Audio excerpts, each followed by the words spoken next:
Cici Situmorang. Beliau adalah seorang aktivis yang sangat peduli terhadap pendidikan. Inspiration House adalah komunitas yang beliau bentuk dengan 15 orang temannya. Di Inspiration House, anak-anak diajarkan toleransi antara ras, suku, dan agama. Sekarang, beliau akan kami wawancara mengenai pengalaman dan Inspiration House yang beliau bentuk. Halo semuanya, perkenalkan kami dari kelompok 3 yang akan mewawancarai seorang aktivis pendidikan yang berasal dari kota Cirebon untuk memenuhi tugas filsafat pendidikan. Langsung aja kita kenalan yuk. Saya sendiri Nazwana Lutfiah. Saya Saifullah. Dan saya Abdillah. Dan ada dua teman kita yang jadi kameramen, yang pertama Irfan, yang kedua Indra. Langsung aja kita perkenalan ke Miss Cici. Hai, saya Edi Semorang, saya aktivis pendidikan toleransi Kota Cirebon, saya juga aktivis pendidikan perempuan. Salam kenal semua ya. Langsung aja kita mewawancarai beliau. Ya, untuk mewawancarainya kita serahkan ke saudara Abi. Silakan Abi. Halo Miss Cici. Halo Abi. Saya dengar Miss Cici punya komunitas ya? Betul. Kalau boleh tahu nama komunitasnya apa? Nama komunitas itu Inspiration House Cirebon. Oh, kalau begitu bolehkah kita tanya-tanya tentang komunitas tersebut? Boleh. Oke, pertanyaan pertama, bagaimana identitas Inspiration House sebagai komunitas terbentuk? Oke, jadi awalnya itu Miss Cici kuliah lagi di Kota Cirebon, lalu Miss Cici Miss itu kan orangnya aktif banget ya. Jadi kalau mahasiswa biasanya pulang kuliah ya. Miss Cici ada menginisiasi atau menggagas teman-teman untuk yuk kita bikin satu pergerakan gitu ya, berbau tentang pendidikan. Jadi akhirnya tadi di dalam juga ada, terus kita bikin keluar. Nah, dibikin namanya Inspiration House itu karena kita ingin menginspirasi banyak orang dengan apa yang kita buat gitu. Di situ ada pengajaran, kita ngajar gratis gitu ya, supaya anak-anak tuh punya mimpi, khususnya mereka yang secara ekonomi berada di level bawah gitu, atau middle ke bawah gitu ya. Dari situ banyak hal yang terjadi gitu ya. Dan salah satunya adalah Miss Cici pernah dibuat sebuah berita-berita tidak baik. Contohnya, wah kegiatan-kegiatannya itu mengandung seperti kristenisasi, padahal tidak ada sama sekali di dalamnya. Di sana benar-benar belajar pendidikan, ada belajar bahasa Inggris, ya, ada belajar tuh, ya, juga belajar tentang etika, gitu. Pokoknya terkait dengan bagaimana membentuk karakter seorang anak seperti itu. Itu awalnya. Ya, betul.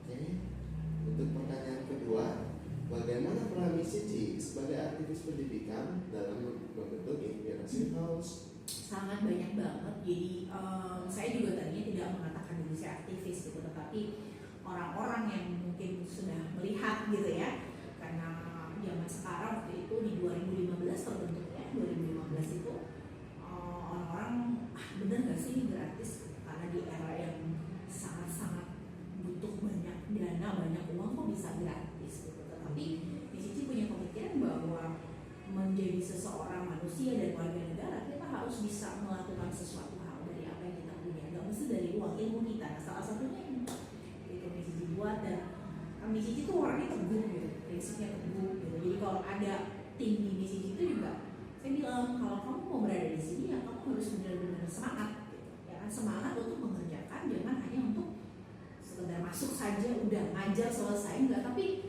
kamu, diri kamu sebagai seorang yang berada jadi volunteer, saya bilang di dalam komunitas itu kamu harus punya value dalam diri kamu, yaitu kedisiplinan, kedua juga ketulusan, ya kan, karena banyak yang datang ke komunitas kami ini cuma buat beasiswa, karena kan di luar negeri kegiatan seperti ini tuh sangat punya value gitu. Kalau kita mengabdi di satu masyarakat itu di luar negeri sangat di value. Nah, orang-orang yang punya value itu mesti punya pemikiran seperti itu gitu ya, akhirnya kadang-kadang menyalahgunakan, oh kita datang aja ngajar sekali deh, yang penting ada fotonya gitu kan. Nah, peran saya di situ adalah bahwa sebagai aktivis kita tuh kan gak dibayar, kita ngelakuinnya sepenuh hati, apalagi kita mendidik ya, memberikan ilmu. Karena di dalam komunitas itu ada anak-anak yang tidak sekolah juga ada gitu. Bagaimana cara mereka tidak sekolah dan mereka mendapatkan sebuah pemahaman pendidikan supaya mereka punya impian. gitu. Dan itu peran saya di situ seperti itu. Jadi memberikan gagasan, memberikan support kepada tim volunteer supaya anak-anak yang kita ajar ini itu punya mimpi yang besar sama seperti kita gitu loh. Tidak hanya karena terbatas, karena kan saya berada di dua tempat ya kan, dua tempat yang mohon maaf secara ekonomi sangat berada di bawah, dan kedua lingkungannya kurang sehat karena di terminal kan, bukan terminal, jadi bisa dipahami ya gitu. Jadi itu sebuah tantangan dan sebuah hati saya untuk sekalipun mereka itu bukan kita berbeda, banyak berbeda ya, berbeda iman, berbeda suku, berbeda latar belakang ekonomi, betul nggak? Tetapi saya ingin memberikan sesuatu buat mereka supaya mereka juga punya impian yang memang harus dikerjakan oleh pemerintah. Tetapi kenapa harus pemerintah? Kita kan warga negara dan mereka adalah keluarga kita, itu satu bagian bangsa Indonesia. Seperti itu. Oke, untuk pertanyaan ketiga, apa yang membedakan Inspiration House dengan komunitas yang lain? Banyak banget.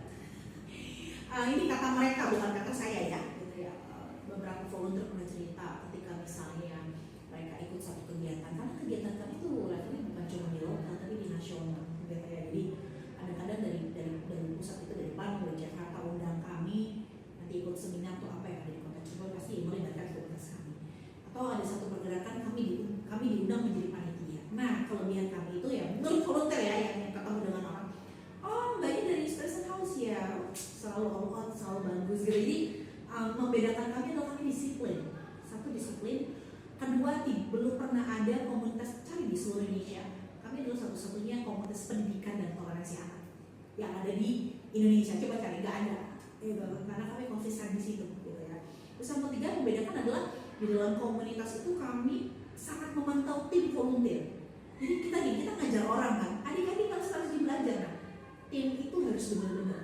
Saya nggak bisa mereka tuh hanya sebatas ngajar pulang nggak, tapi saya melihat memantau IPK mereka, meningkatkan skill mereka, public speaking, kesehatan mental, semua, bahkan kemampuan bahasa. Kami tidak hanya belajar bahasa Inggris, bahasa Jepang, dan tahun ini ada bahasa Turki gitu ya.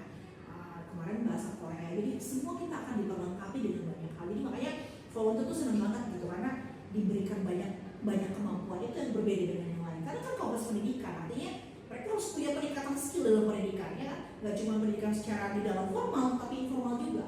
Terus mesti juga mengajar mereka bagaimana bisa berbicara di depan orang lain dan public speaking, bagaimana membawakan sesuatu, webinar dan semuanya. Bahkan kami juga membaca buku. Jadi satu orang itu setiap 1 tahun harus bisa lunas baca buku 2 selesai. Karena buat saya hanya kuliah aja nggak harus ada pemahaman dalam baca buku supaya mereka bisa, dan buku itu di-sharingkan kepada tim dalam bentuk webinar supaya mereka punya saling bertukar informasi dari buku yang diberikan. Dan masih banyak lagi. Kita juga belajar kewirausahaan, anak-anak juga diajarin kewirausahaan yang masih kecil-kecil itu berbisnis supaya mereka kalau mereka nanti nggak lanjut sekolah misalnya tamat sampai SMA saja mereka punya impian untuk bisa berusaha, atau mereka tamat sampai SMP mereka juga punya, dan masih banyak lagi. Jadi setiap tahun itu ada. Dan yang paling unik lagi adalah kami berbicara tentang toleransi dan perdamaian. Bagaimana dan ngomongin toleransi dan perdamaian itu tidak jauh-jauh dimulai dari diri kita. Kalau kita mau berdampak buat banyak orang, kita harus mencintai diri kita. Anak-anak itu diajari dari anak-anak sampai tinggi juga. Jadi we have a lot of program, kita banyak program yang sangat berbeda. Dan yang pertama adalah kami itu solid kalau ngerjain sesuatu all out. Anak-anak yang Miss Cici nampung sendiri itu Miss Cici pilih atau Enggak, mereka datang sendiri. Kami nggak pernah wah kamu pilih, enggak. Kami datang, kami buka, kami juga ada pendaftaran formnya seperti sekolah, bahkan ada rapotnya juga. Bahkan di akhir tahun itu mereka kan ada penghargaan siapa yang paling rajin. Jadi benar-benar dibikin sekolah seperti sekolah, cuma sekolah informal. Namanya juga komunitas kan. sudah dari kapan itu? 2015, tahun ini 10 tahun berjalan. Ya, sudah mau 1 dekade Pak ya. Ya kan 1 dekade 10 tahun. Ada gitu pertanyaannya? Oke, pertanyaan keempat, bagaimana misi memastikan keakuratan informasi tentang pendidikan? Oh pasti, karena saya juga dosen gitu ya. Tapi saya juga sebelum jadi dosen saya jadi pengajar les juga. Dan sampai hari ini saya masih mengajar. Saya membiayai komunitas saya itu dari saya lesin. Dan sekarang jadi dosen seperti dari dosen gitu kan. Saya sering membaca buku, webinar-webinar bahkan di Lingkup International tahun ini dan tahun yang lain saya sedang fokus di webinar dengan teman-teman yang ada di London, Inggris, gitu ya. Jadi punya banyak pergaulan supaya bisa terbuka bagaimana pendidikan luar negeri dan juga pendidikan di Indonesia. Dan saya juga punya grup-grup yang berisikan dosen-dosen juga dari seluruh Indonesia. Ya, jadi saya punya komunitas juga di dalam online gitu kan. Dan itu membuat kita jadi banyak pengetahuan dan kita pasti akan kirim berita baru. Dan yang paling penting baca koran online, baca berita-berita online. Apa sih yang terupdate di bangsa kita saat ini tentang education? Apa sih yang dibutuhkan? Nah, kami akan memperbaiki itu. Dan tahun ini, alhamdulillah puji Tuhan kami kemarin lolos di tingkat nasional. Komunitas kami ya, 6 terbaik tingkat nasional, 3 terbaik Jawa Barat, posisi nomor 1 gitu ya. Dan kami tahun ini akan memberikan edukasi hari Senin besok di 3 sekolah SMP negeri yang ada di Kota Cirebon, memberikan nilai-nilai perdamaian. Jadi itu penting karena nilai perdamaian tergantung anti bullying, anti kekerasan seksual, tentang kesehatan mental. Bayangin kami komunitas tapi bisa di lingkup nasional. 6 itu ada Sumatera, ada Jawa Barat, Cirebon, Bekasi, and then Tasikmalaya, baru ada Lampung, ada Medan, sama satu lagi saya lupa tapi kita ada. Jadi kalau dibilang akurat sekali gitu karena semuanya kita selalu up to date. Yang mungkin sekolah lain saja belum sekolah mungkin nggak paham juga gitu hanya sebatas itu gitu. Tapi kan aktivis tuh jauh lebih tahu apa sih yang menjadi kebutuhan. Oke, pertanyaan yang keenam, apa sih nilai-nilai yang harus diambil oleh seorang aktivis pendidikan? Ketulusan. Yang pertama ketulusan atau kemurnian. Namanya saja aktivis, artinya aktif, tidak pernah berhenti. Paham ya? Aktivis itu kan paham, ya kan? Jadi aktivis seseorang yang aktif tidak pernah berhenti. Ya, kalau Miss Cici punya bilang tadi, saya kalau di luar tuh benar-benar I'll never be stop. Gitu. Saya nggak pernah berhenti untuk melakukan apapun. Dan saya tidak dibayar. Saya mau mengeluarkan uang, kan? Panas-panasan, ya kan? Kena hujan di luar, gitu di lapangan karena itu aktivis. Nggak ada aktivis di dalam zona nyaman gitu, nggak ada. Semua perjuangan itu. Bahkan masih menghadapi hal-hal fitnahannya karena saya berbeda iman. Gitu. Padahal apa hubungannya? Agama, semua agama melakukan hal yang baik, betul nggak? Gitu. Dan saya melihat nilai-nilai yang paling saya pegang adalah pertama adalah ketulusan atau kemurnian. Kenapa? Kita nggak mikirin, saya punya prinsip dibayar atau tidak dibayar, dilihat atau tidak dilihat, ya, dihargai atau tidak dihargai, saya tetap akan melakukan untuk negara saya, untuk bangsa saya. Saya sebagai luar negara, benar. Gitu. Jadi ketulusan yang pertama. Yang kedua adalah konsisten. Kalau kita nggak konsisten, nggak mungkin saya 10 tahun jalannya kan, 10 tahun ya, dulu. Yang ketiga kejujuran, ya kejujuran. Yang keempat adalah punya yang namanya impian. Impiannya apa sih setiap tahun? Di sisi kan impiannya punya sekolah, sudah ditawarkan teman-teman, cuman sedang berpikir banyak yang harus dikerjakan, gitu ya. Seperti itu. Jadi apa nilai yang paling Yang ketujuh, bagaimana menyeimbangkan nilai-nilai pribadi dan profesional dalam aktivis pendidikan? Wow, saya tuh orang yang sangat perfeksionis soalnya. Kebetulan nilai aktivis saya dengan nilai kerjaan saya sama. Saya orang yang sangat konsisten. Tapi saya lupa nilai aktivis itu artinya berani untuk menyuarakan sesuatu. Gitu. Sama, saya di kerjaan juga gitu. Saya orang yang sangat berani mengutarakan pendapat saya. I don't care. Saya nggak peduli itu orang siapa, dia posisi apa. Saya nggak peduli. Saya menyalurkan apa yang menjadi yang harus saya sampaikan. Jadi berani itu udah pasti. Terus kedua ketulusan, tetap tulus menolong orang. Gitu kan di kerjaan juga sama.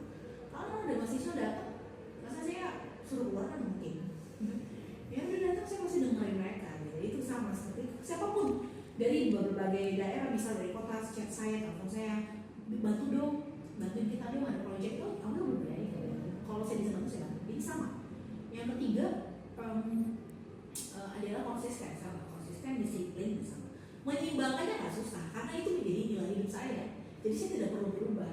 Gitu. Cuma bedanya kalau di formal itu kan ada tataran aturannya. Kalau di komunitas kan bebas gitu. Saya mau kayak gimana gitu. Tetapi tetap ada batasan. Itu. Jadi kalau tanya bagaimana menyeimbangkannya nggak ada. Karena saya itu menjadi value saya. Antara saya di komunitas sebagai seorang aktivis dan saya sebagai seorang humas atau dosen di dalam kampus sama. Jangan berubah. Oke, untuk pertanyaan yang ke-8, apakah keadilan dan kesetaraan merupakan nilai utama dalam pendidikan? Yes, of course, betul sekali. Saya banyak belajar gitu bahwa banyak banget orang ya, mungkin bapak-bapak juga gitu. Kadang kita nih berpikir bahwa yang boleh mendapatkan pendidikan hanya orang-orang yang punya uang. Kata siapa? Semua orang berhak, gitu ya. Sebagai warga negara itu punya hak yang sama, ya kan? Di peraturan pemerintah juga ada gitu, bahwa kita tuh punya hak untuk mendapatkan pendidikan. Kenapa? Itu hak kita. Ada yang 9 tahun kan, belajar 9 tahun ada kan?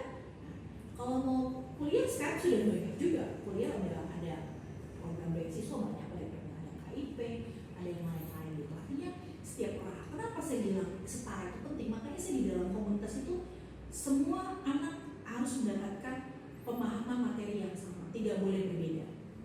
Oh ini agamanya berbeda, jadi nggak boleh, harus enggak, sama semuanya. Gitu. Dan kesetaraan dan keadilan itu adalah poin penting untuk kita bisa membentuk karakter anak itu jauh lebih hebat dari kecil. Ya kan?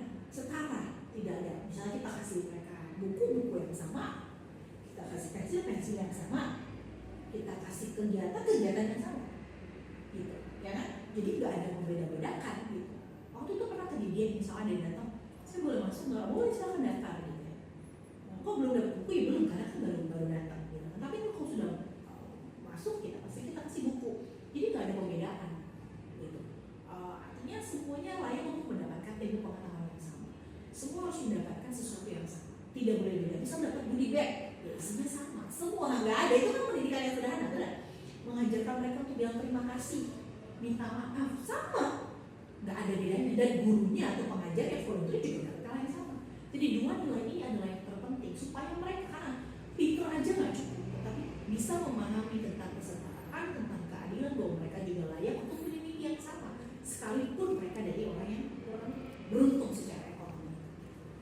Itu jalan bisnis. Oh, mulia sekali ya seorang aktivis pendidikan ini. Mungkin segitu aja dari wawancara hari ini. Kurang lebihnya mohon maaf dari kelompok kami.